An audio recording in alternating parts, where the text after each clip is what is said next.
صلی اللہ محمد و علی محمد مبارک وسلم۔ جہان رضا میں آپ کو ایک بار پھر خوش آمدید کہتے ہیں۔ آپ کا میزبان فقیر محمد قادری حاضر خدمت ہے۔ ماہ محرم الحرام کا پہلا پروگرام آپ دیکھ چکے ہیں، آج اس کی دوسری ایپیسوڈ ہے اور ہمارے ساتھ موجود ہیں مفکر اہل سنت حضرت علامہ مولانا نسیم احمد صدیقی صاحب دامت برکاتہم العالیہ۔ حضرت آپ کو ایک بار پھر خوش آمدید کہتے ہیں ہمارے پروگرام میں۔ پچھلے پروگرام میں جہاں سے ہم نے بات چھوڑی تھی وہیں سے اس کا ہم آغاز کرنے جا رہے ہیں۔ حضرت جب حضرت امام حسن رضی اللہ تعالیٰ عنہ خلافت سے دستبردار ہو گئے، اس کے بعد آگے کے کیا معاملات ہوئے، اس پر روشنی ڈالیے۔ بسم اللہ الرحمن الرحیم، الصلاۃ والسلام علیک یا رسول اللہ وعلی آلک و اصحابہ اجمعین۔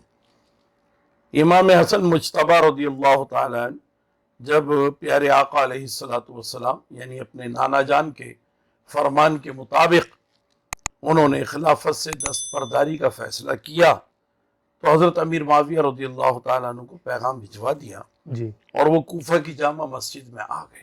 جی حضرت امام حسن نے بہت ہی فصیح و بلیغ خطبہ ارشاد فرمایا اور وہ حدیث شریف بھی کہ میرے نانا نے میرے بارے میں یہ کہا تھا کہ میرا یہ بیٹا سید ہے سبحان اللہ۔ اور یہ ملت اسلامیہ کے دو گروہوں کے درمیان صلح کرائے گا جی اور پل کا کام کرے گا۔ جی تو اس اعتبار سے انہوں نے اپنا فیصلہ سنایا کہ میں دستبردار ہوتا ہوں جی اور میں نہیں چاہتا کہ ملوکیت اور بادشاہت کی کوئی تہمت جو ہے جی میرے یعنی اہل بیت اطہار کے دامن پر یہ داغ آ جائے۔ جی تو ہم نے جتنی حکمرانی یا حکومت خلافت کرنی تھی تو وہ نبوت کے طریقے کے مطابق کرنی تھی، سبحان اللہ خلافت علی منہاج النبوت۔ سبحان اللہ وہ دور مکمل ہو گیا، لہذا اب جو ہے میں دستبردار ہوتا ہوں۔ سبحان اللہ۔ دستبردار ہو گئے اور کوئی مطالبہ نہیں کیا انہوں نے جی سوائے اس کے کہ میں حضرت امیر معاویہ رضی اللہ تعالیٰ عنہ سے یہ چاہتا ہوں جی کہ ان کے نامزد کردہ مساجد کے جو خطبہ ہیں جی جی وہ میرے والد گرامی حضرت مولا علی مشکل کشا رضی اللہ تعالیٰ عنہ ان کی شان میں کوئی گستاخی نہ کریں، وہ برا بلا نہ کہیں۔ اس کا انہوں نے وعدہ کیا۔ جی پھر انہوں نے اجازت لی کہ میں بھی کچھ خطبہ پیش کرنا چاہتا ہوں اور خطاب کرنا چاہتا ہوں۔ تو امام حسن نے کہا ٹھیک ہے آپ بھی آئیے۔ جی تو انہوں نے ممبر دے دیا اور وہ کوفہ کی جامع مسجد کے ممبر پہ بیٹھ گئے۔ تو حضرت امیر معاویہ رضی اللہ تعالیٰ عنہ انہوں نے خطاب فرمایا اور انہوں نے کہا کہ یہ امام حسن سے مجھے جو خلافت ملی ہے جی یہ خلافت میرے بعد جی امام حسن کو لوٹ جائے گی، جی یعنی میری طبعی عمر پوری ہو گئی جی اور میں دنیا سے چلا گیا تو میری موت کے بعد یہ امام حسن کو واپس چلی جائے گی۔ جی اور دوسرے یہ کہ اگر میرے قوا میرے اعضا جی یہ مزمحل ہو گئے، یہ کام کرنے کے قابل نہ رہے جی تو بھی یہ خلافت منتقل ہو جائے گی جی اور واپس جائے گی، جی یعنی خلافت یعنی رجت ہو جائے گی، لوٹ جائے گی۔ یہ ساری باتیں ہوئی۔ وظیفے کا ایک انہوں نے اپنے طور پہ اعلان کیا کہ تمام لوگوں سے زیادہ اہل بیت سے میں محبت کرتا ہوں، سبحان اللہ۔ ان کا حق ہے، لہذا ان کا وظیفہ سب سے زیادہ ہوگا جی اور جو انہیں ان کے مطالبے سے پہلے ان کے پاس مدینۃ المنورہ پہنچ جایا کرے گا۔ سبحان اللہ۔ یہ تمام باتیں ہو چکی۔ اب اس کے موقع پر بہت سے صحابہ بھی گواہ جی موجود ہیں اس کے۔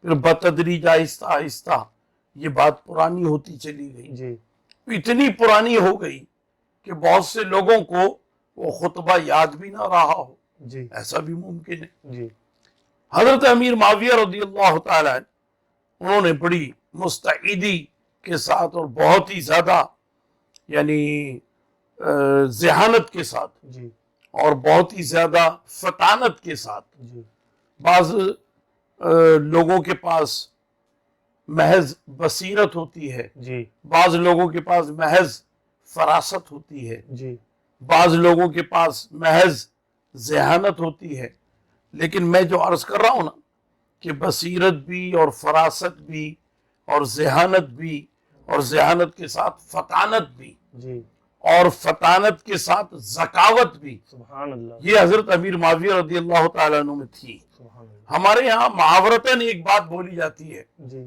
ارے وہ بچہ بڑا ذہین ہے، جی تو دوسرا یاد دلاتا ہے ذہین بھی ہے فتین بھی ہے، جی جی تو فتین فطانت سے بنا ہے، جی تو اس لیے بعض لوگ اس فطانت کا ترجمہ جو ہے جی یہ ہوشیاری یا چالاکی بھی کرتے ہیں۔ جی اچھا چالاکی صفت ہے، جی عیب نہیں ہے، جی میں اگر چالاک ہوں جی تو یہ عیب نہیں ہے، جی یہ میری صفت ہے، میری خوبی ہے۔ جی تو حضرت امیر معاویہ رضی اللہ تعالیٰ عنہ میں یہ خوبی تھی جو بعض دوسرے لوگوں کو، ہمارے پڑوسیوں کو جی یہ خوبی جو ہے وہ عیب نظر آتی ہے، جی یہ عیب نہیں ہے۔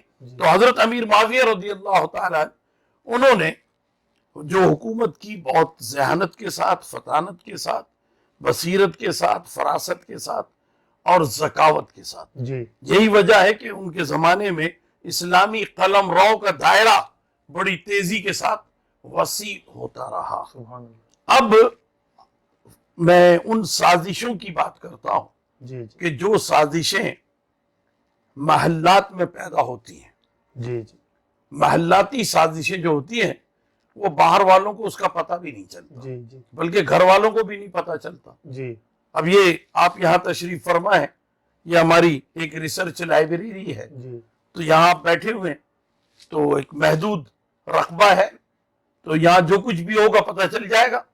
جی یہاں تو مکھی بھی اڑتی ہے تو نظر آ جاتی ہے۔ جی اب اگر یہ بہت بڑی حویلی ہوتی، جی یہ ایک بڑا محل ہوتا، جی تو کچھ پتہ بھی نہیں چلتا کہ کہاں کیا ہو رہا ہے، کون سے کوریڈور میں کیا ہو گیا جی اور کون سے کمرے میں کیا ہو گیا، جی ٹھیک ہے نا۔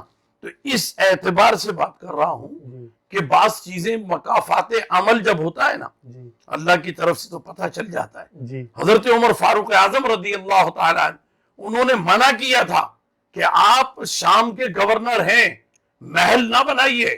کہنے لگے کہ اس لیے بنا رہا ہوں کہ رومن ایمپائر کی باقیات میرے پاس آتی ہے، جی تو رومن ایمپائر کا وزیر آتا ہے جی تو میں کیا اس سے جگی میں ملوں؟ جی نہیں، میں محل میں ملوں گا، اللہ اسلام کی شان و شوکت کو بڑھاؤں گا۔ اللہ نیت اچھی تھی، جی یہ نہیں تھا اسلام کی شان و شوکت کے ساتھ جی ملوں گا، مگر وہی محل جو ہے بعد میں محل جو سازشیں ہوئیں تو اسی محل میں ہوئیں۔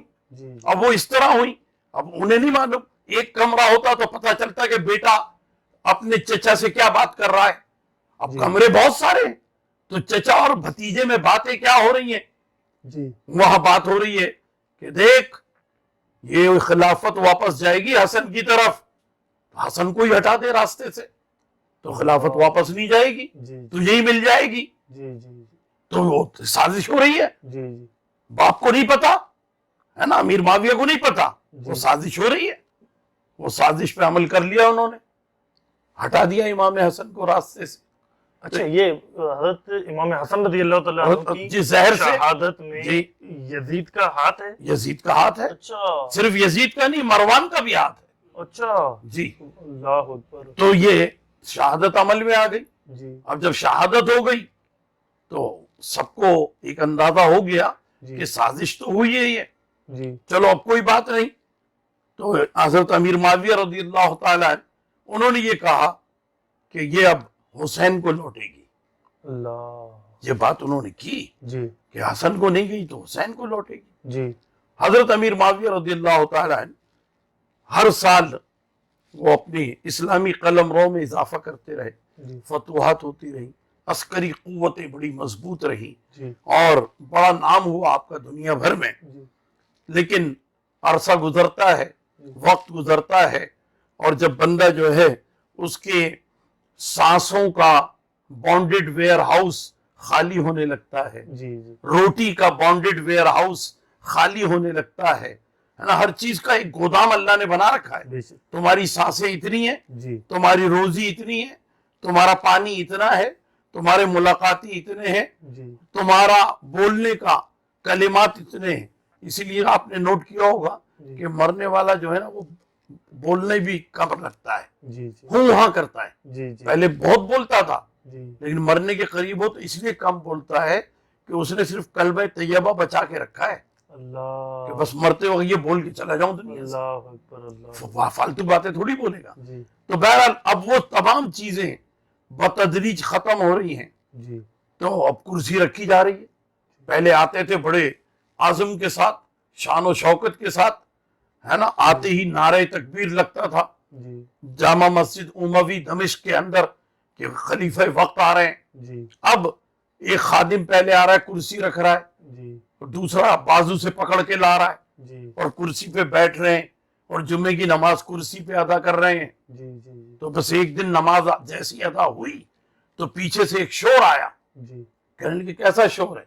سننے میں بھی فرق آ گیا. جی جی کان ایسے کر کے کیا، کون بول رہا ہے؟ جی لوگوں نے کہا کچھ بھی نہیں، آپ چلیں. یزید نے کہا چلیں آپ. یزید نے، مروان نے اٹھایا ابا جان کو، ان کے کمرے میں ان کے بستر پہ لٹا دیا، جی خوابگاہ میں پہنچا دیا، کیونکہ باقی نمازیں تو خوابگاہ میں پڑھ رہے تھے، جی وہ جمعے کے لیے جاتے تھے جی مسجد میں. تو اپنے خاص خادم سے پوچھا، جی یہ لوگ تو بتاتے نہیں ہیں وہ شور کیسا تھا. جی کہا وہ شور جو ہے وہ ہجر بن عدی کا تھا، جو علی کی فوج کے جرنیل تھے. اللہ اللہ وہ کہہ رہے تھے کہ معاویہ تم کو اپنا وعدہ یاد نہیں ہے؟ اللہ تمہارے ہاتھ کانپتے ہیں، تم دستخط کرنے کے قابل نہیں ہو، تم سننے کے قابل نہیں ہو، خلافت واپس کیوں نہیں کرتے؟ واپس کرو. اللہ اکبر کہنے لگے ہاں واپس تو کرنی ہے، بلاؤ ہجر کو بلاؤ. جی وہ کہنے لگے ہجر اب دنیا میں کہاں؟ اللہ انہوں نے جیسے ہی بولا ویسے ہی شہید کر دیا گیا ان کو اللہ مسجد کے دروازے پر ہی. اللہ اکبر اللہ اچھا حسین کو بلاؤ اللہ مدینے سے. اللہ اکبر اللہ یہ بات بھی کی انہوں نے جی کہ میں خلافت لوٹا ہی دیتا ہوں. جی تو اب یہاں سے وہ معاملہ چلتا ہے جی کہ بعض مورخین کہتے ہیں کہ 20 رجب کو جی جی امام حسین کو اطلاع دینے کے لیے جی ایک قاصد نے روانہ ہونا تھا. جی تو پھر یہ بات آئی مروان اور یزید کی جو سازشیں کر رہے تھے جی کہ حسین کو بلانے کے لیے جو بات کی جا رہی ہے، جی حسین کو اطلاع دینے کی بات کیوں نہیں کر لیتے؟ جی مروان نے کہا. جی یزید نے کہا وہ کس چیز کی اطلاع؟ کہنے لگے باپ کو مار دے اپنے، موت کی اطلاع پہنچ جائے گی. اللہ مروان کے کہنے پہ یزید نے اپنے باپ کو خود مار دیا. اللہ اکبر حضرت امیر معاویہ رضی اللہ تعالیٰ عنہ شہید ہو گئے اللہ اور وہی موت کی اطلاع گئی وہاں پر اللہ وہی 21 یا 22 رجب کو. جی تو یہ ہے حضرت امام حسن مجتبی رضی اللہ تعالیٰ عنہ کے بعد خلافت سے دستبرداری اور حضرت امیر معاویہ رضی اللہ تعالیٰ عنہ کی شہادت تک کے واقعات. جزاک اللہ حضرت علامہ مولانا نسیم احمد صدیقی صاحب دامت برکاتہم العالیہ. واقعہ کربلا کی طرف اب ہم جانے والے ہیں. امام حسن مجتبی رضی اللہ تعالیٰ عنہ کی معاہدے کے بعد جب وہ دستبردار ہوئے خلافت سے، حضرت امیر معاویہ رضی اللہ تعالیٰ عنہ کے دور میں جو واقعات پیش آئے وہ ان کا مختصر انداز میں بڑا جامع آپ نے بیان فرما دیا. انشاءاللہ کل کے پروگرام میں آپ دیکھیں گے کہ ہم دھیرے دھیرے اب واقعہ کربلا کی طرف بڑھ رہے ہیں، اور کل کے پروگرام میں انشاءاللہ ہم یہ حضرت سے جانیں گے کہ یزید تخت خلافت پر آ گیا ہے. اب آگے کے واقعات کیا ہیں یہ انشاءاللہ کل آپ کو سننے کو ملیں گے. کل تک کے لیے اپنے میزبان فقیر محمد قادری کو اجازت دیجیے. والسلام علیکم ورحمۃ اللہ وبرکاتہ.